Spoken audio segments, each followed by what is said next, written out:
We are going to excuse Mayor McDonald. He's had a death in his family. I'm Colleen Bonner. Mayor of Midway. I'll be conducting this meeting.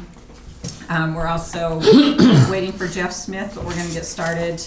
He's not here right this minute, but we're going to get started anyway. So the first item on our agenda is our consent agenda, which has the board meeting minutes for February 23rd, the financial statements for February, and the warrants for February. If there's no discussion on that, we'll go ahead and... I make a motion that we accept those. Okay, we have a motion. Do we have a second? I'll second it. Okay, if there's no further discussion, all in favor? Aye. Okay, Bart's not here, so we've got Tim Cowith, and he has a question about demand. We're just gonna let him give his piece. We're not sure what we'll be able to do to help you at this moment, but we just wanna hear your concerns. Okay. Okay. Well, I'm honored that I'm allowed to be here and speak. I just wanted to just say a word about what we've experienced in the last few months at our church. I'm the pastor of a church plant here in Heber. It's across from Rocky Mountain Middle School. It's called Grace Family Bible Church, and we've been there for 3 years now. And so we've been paying the electric bill for now 3 years, and in January is the first time that I noticed it. One of my board members pointed out, says, "How come the bill doubled?" And I was like, "Oh man, I must have done something I shouldn't have done. I don't know. Maybe I left the lights on or something." So I kind of monitored it over the next month, and the next month the bill came and it was doubled again. And I knew that time that I did not. So I walked into the office here and I talked with Jared, and he was super polite and helpful and tried to explain it to me. I had a little difficulty understanding what was going on.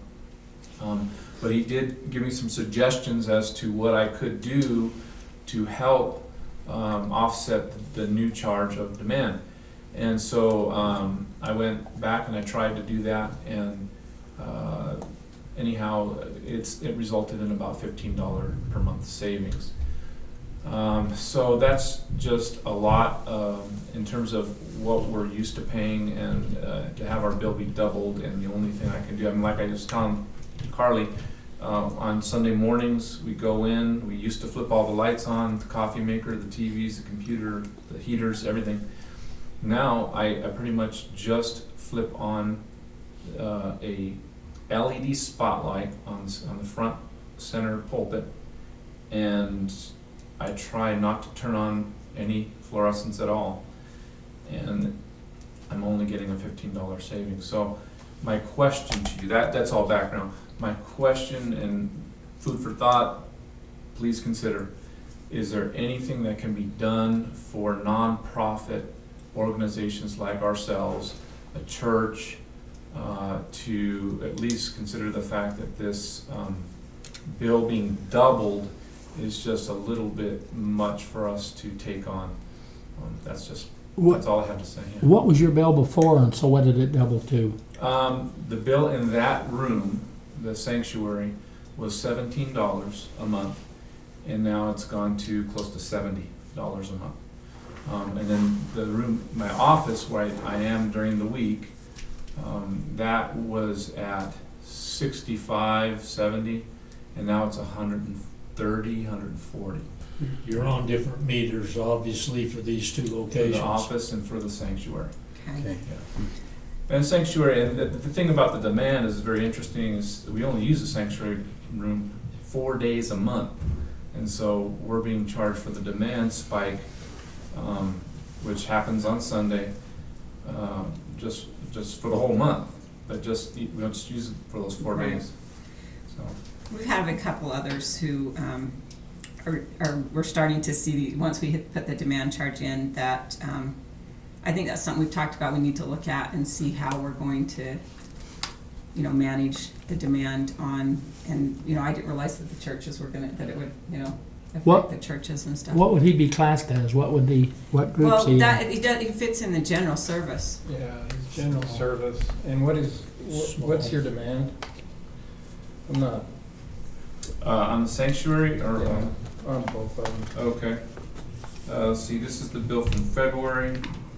Looks like the demand is 6.5 and 4.8.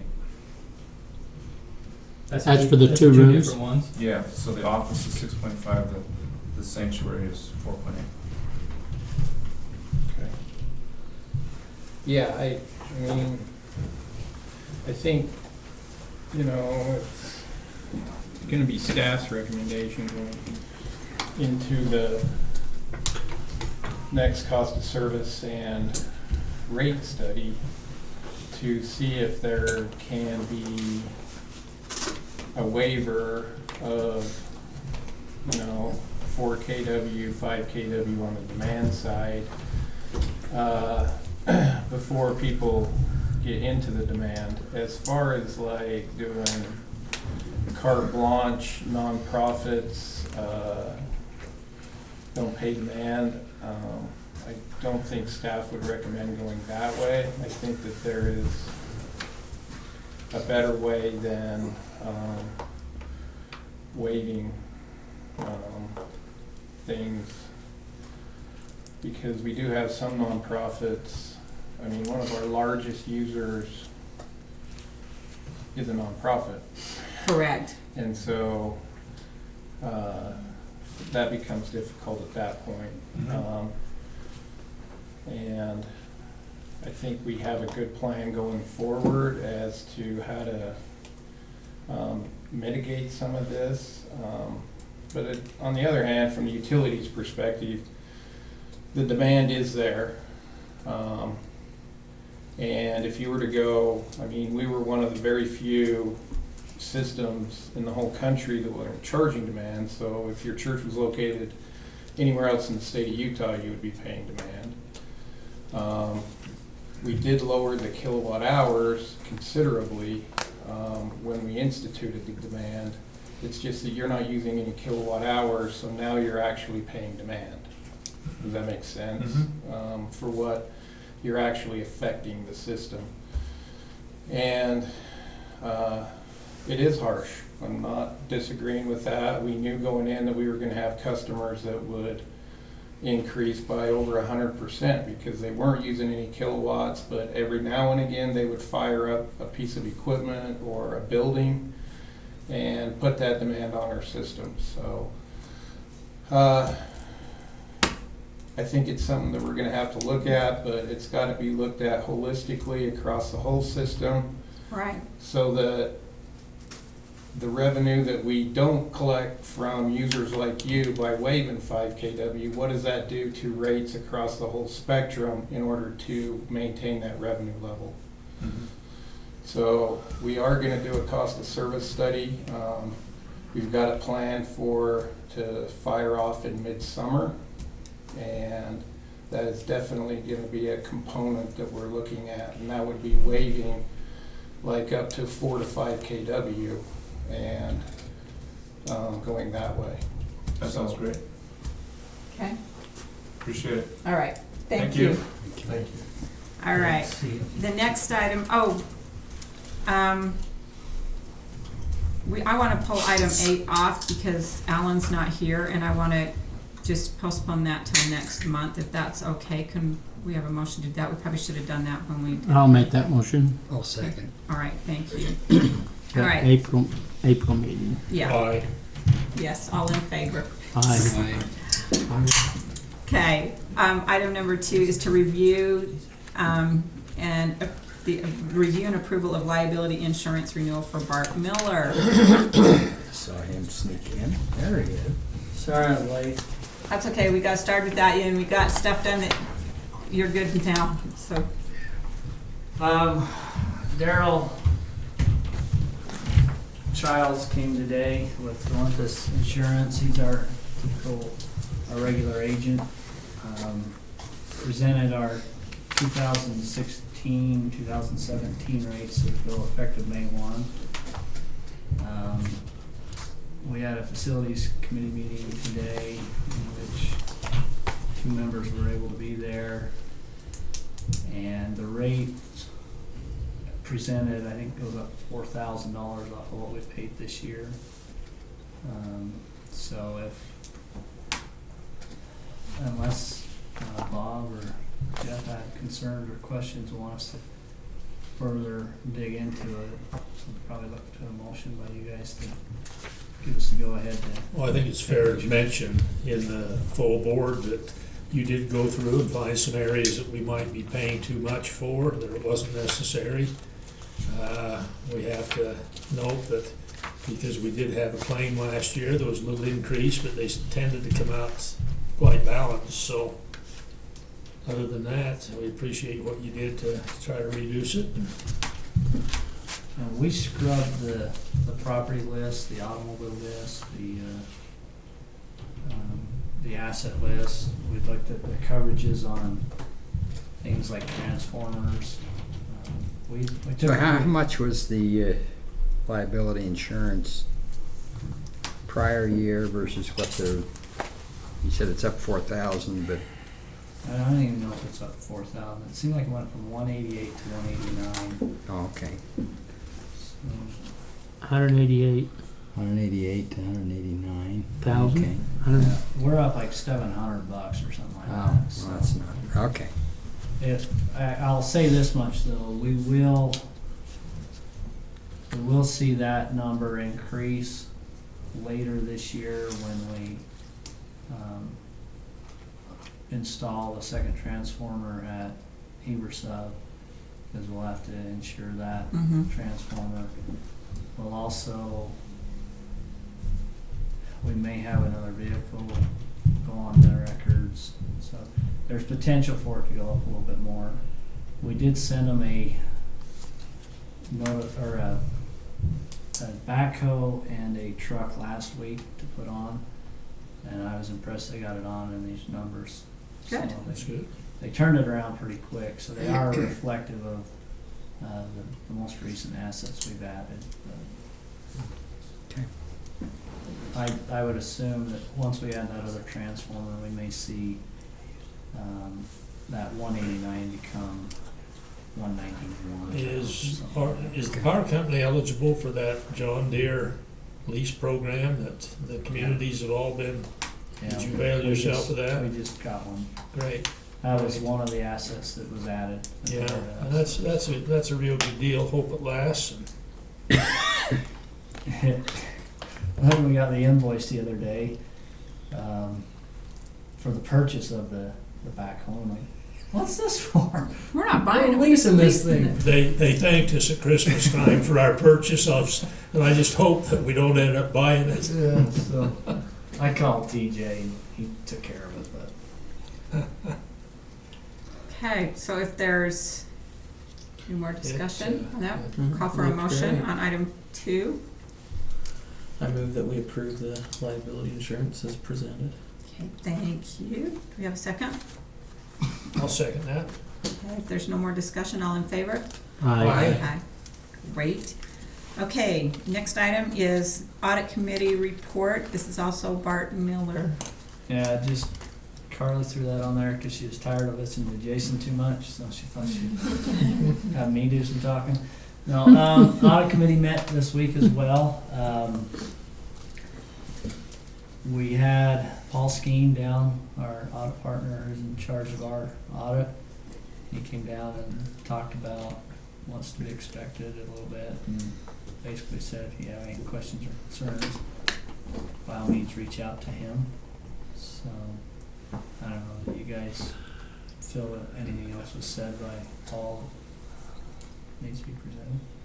Was it May we decided that he'd be able to turn that out to us? April. It was April? Okay. Yeah. I'm off. They were working Good. fast and furious to get it done, so. Is that when the deadline is? What's our, We have to have everything filed by the end of June. so we're But, ahead of this curve? Just like other municipalities and such. yeah, whereas 6 we're a months. calendar year filer, we have the 180 days to get our audited financials posted to. We post to 2 different locations besides our website. We post to the Utah State Auditors financial reporting website, and then we also post to the SEC's Municipal Security Regulatory Board EMA website. I can't remember the acronym for EMA what it stands for, so we have to post out there. We also, our bond rating agencies, I've already been in contact with all of them. They're expecting the financials to come out of the April board meeting, as accepted by the board.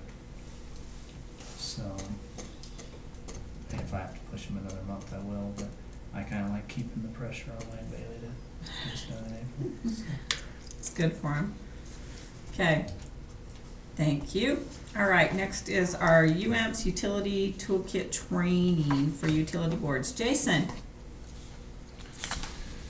Yeah, you guys got the email from UAMPS, and just wanted to kind of make it known at the board meeting that the training, the toolkit training that's on March 30th or March 31st is something that, you know, I highly recommend if you can get to it, to do it. They're bringing some people in from APPA, and they've also got some engineers coming to discuss one, the value of the electric system, and that's become a hot topic because of some of the issues that are going on with Eagle Mountain sold their system. The city of Morgan is currently evaluating whether to sell their system. There is some movement in that direction in the Mount Pleasant communities. There's several communities in the Mount Pleasant Valley or the Sanpete Valley that are looking at it. And prior to it becoming any type of an issue here or anything like that, I think that it's important that elected officials, number one, are looking at their electric system the right way and valuing it the way they should be valuing it. And that's what the engineers are going to be there to talk about, as well as APPA, who does this all around the country. The other thing that APPA has come in to talk about is rates and cost of service. Now, that's something that we're somewhat familiar with because we've gone through it a couple years in a row now. But for the most part, you've heard that from me and Mr. Pender and Bart and staff here. I think it'd be valuable for you to hear it from somebody else like Mark Beauchamp and discuss exactly what goes on, not just here but in other cities as they discuss rates and cost of service. And the other thing is strategic planning. It's one thing that we do here, but I think it's important for the board to be very engaged in that process. You know, we are in your communities, and strategic planning should be kind of a holistic approach of how we can serve your communities better. So anyways, you know, that's the agenda, and either one of those dates, if they work for you, we will do, you know, if Cedar works better for you, then, you know, the company will pay your costs to go to Cedar, and, you know, we'll put you up a night in a room and just so that you can attend this type of training. So, and anyways, that's March 30th and 31st. Secondly, I don't know how many of your cities participate in League of Cities and Towns. Do you guys participate? Sometimes. Yeah. At the League of Cities and Towns mid-year conference down in St. George on April 6th, UAMPS is also doing a workshop there, and that meeting is totally focused on the small modular reactor technology and the carbon-free power project. What time is that? It says from 1 to 3:30. Yeah. That'll be the Wednesday, I think, the start of the program. Yeah. They've got a activity in the evening. This will be prior to that. So That's it's a that's a light deal on Wednesday. is that when your League of Cities and Towns is that week? Is that what you're saying? Mhm. Yeah. Starts the evening of the sixth. There's one in September too. I know we talked about it. Finally broke my arm and I said I'd pay for them to go down. Nobody wanted to go. So I think probably we'll engage in that in the September one in Salt Lake where it's closer. And they're gonna have something similar at the beginning of that too, aren't they, Jason? There's August. UAMPS? UAMPS is gonna have their annual member conference in August, and then they will have the carbon-free information meeting at the League of Cities and Towns September meetings as well. Yeah, okay. It's probably when I'll be in. How good's the one in August? What? Going over this Vermont, Yeah. it was, we went up, it was one that was in Jacksonville last year. So this August 14th to 17th at the Zermatt, Mhm. is that a good one to go to? It is. Because that's in the summer. That's what do they start on a Sunday? Just to get to know your deal on It's Sunday night. not. It's just a Sunday night thing. For, I think all that Sunday is a welcome reception. Yeah, that's what to get to know your deal. Yeah. Basically, And- people are flying in, like, give them somewhere to go. Yeah. And then it's the So what's the date in August? 15th, 16th, It 17th. will be 15th, 16th, and 17th at the Zermatt in Midway. Yeah, I'll have to go to some of that, yeah. Yeah, I can make some of that, if not all of it. That'd be. The school starts on that Thursday, but Monday, Tuesday, Wednesdays now. So So let me know. I'll try and go next week to Salt Lake. Okay.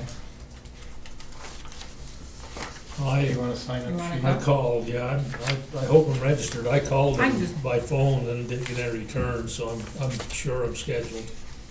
Yeah, Well, I have Maybe. sign-up sheets here, and I can turn them in, so. okay, throw me that and I'll do that. Are you gonna go?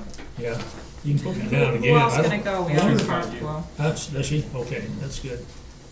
And then we can carpool, we'll work something out. Yeah. So, I just wanted, number one, make sure you guys are all aware of it, and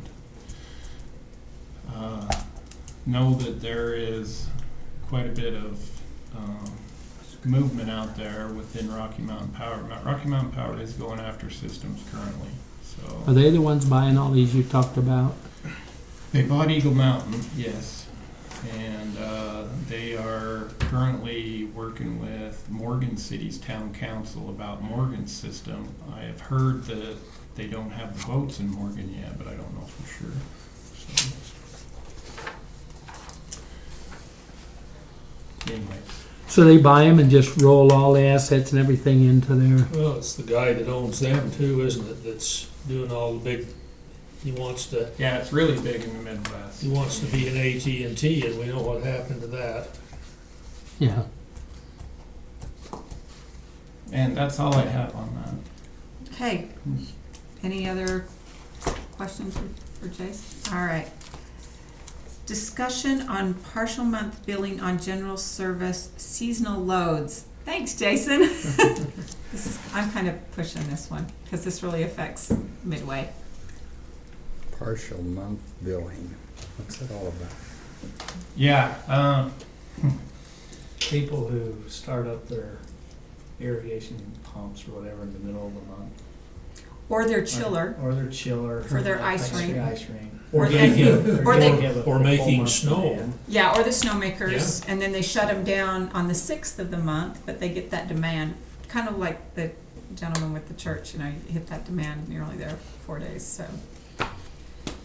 yeah, I mean, it came up last, kind of before the winter season. We had we had one customer, Midway City, that had an issue Thank you. with partial month demand. And we kind of went through, and we had another customer that got hit pretty hard. And so because we did Midway Cities, we also did the other customer. That was much more financially painful than Midway Cities was because it was a state park. But we figured if we were doing it for one customer, we had to do it for all that were impacted. And now we have the next season. One, we have the winter season, people that are shutting their equipment down, that will have partial month billings. And we also will have new summer season seasonals that will start up. I.e. in Midway Irrigation Company. Which Irrigation companies. and I will hear about it. So, because if we do it for one, we have to do it for all, we've been telling everybody that we're not prorating. With that being said, I think that if it's really becomes a board discretion thing, and if we are going to prorate, then we need to get a policy and procedure in place of when we prorate and how we prorate. Correct. And so I bring this to the board to one, you want staff to work on a policy and procedure to prorate, or two, just bill it. And these would be just seasonal. These would just be seasonal, so like say an irrigation or a farmer starts up an irrigation pump and he starts it up on the 15th of the month and only uses 2 days worth of kilowatt hours, he's getting hit for the demand of that day he started up. And so, he's getting hit with, maybe the 10 kW demand, and he only used that particular piece of equipment for 2 days of that billing cycle. More than he'd ever use in kilowatts. Right. Now, to be fair, I asked around to a lot of other utilities what they do with this. Not one of them is prorating. Really? It is what it is. They just bill it out. They just bill it out. What are we talking the demand charge say on the chiller that we're talking about? What does it amount to overall? About a $700 a month bill. And we're talking how many months? 3, It's 4? about 3-4 months. Well, the adjustment you're talking about is only for 1 month, right? The Two. adjustment would just be for the 2 months, when they start and when they stop. Just 2 months, right. I just wonder if there's enough money involved there, they could do a self-generated start. Would it benefit them to get a generator to It's when we, start it off and then just run the kilowatts for the time they have it on, and they wouldn't have to deal with. without, I looked at it, pulled some data and I looked at it. I didn't search the system for every seasonal, but it's thousands of dollars. It's not something that's going to go unnoticed on our financial statements by prorating these. Is that one of their options though? Could they self-generate that startup if they were to do that, and then just go on to kilowatt hour usage and mitigate the I'm expense? sure that on other systems that don't worry about it, they probably train themselves to really look at billing cycles of the month and when they are going to use that piece of equipment. On the other hand, if we were to develop a policy for this and everything else, then when we go into the cost of service study and everything, we can take a look at that and actually see what it does as far as making sure that the company's revenue requirement is being met. Meaning build the prorate into the cost of service study and blend it across the board of all ratepayers to make sure that we still meet our revenue requirement. But I do think that if we're going to do this, we need to have a policy and a procedure so that we're doing it the same way for everybody. Well, we go into the seasonal and open the tent just wide enough for the seasonal, and then the next thing you know, we're gonna get our car wash people that say, you know, we need to have a little bit more consideration given to us, and it gets back to everybody's got demand and everybody would like sort of a break, and I don't know. Well, and you know, it's like our customer that was here today. I mean, there is no doubt his bill has tripled. And we knew that that was gonna happen to some low kilowatt hour users out there in our system. How did we So- end up helping the airport person, just more recommendations and? Yeah, we went and met with them. They were gonna do some lighting stuff with Codell, but I've never heard what they decided to do. We looked at their door motors is their killer. That's their biggest load there, so they're just being careful. When they open their hangars. Mm. This is a museum, right? Yep. Yeah. So they were just, they did a couple of things by not turning on their heaters at the same time they're opening the door. They shut their heaters off and they open the doors so they didn't kick on at the same time and stuff like that. So it helped a little bit, but there's only so much we can do. But they are looking at doing some lighting changes to help with that. They're not using their door. Less demand on the lights. This is the contractor that's paying the bill, it's not Midway.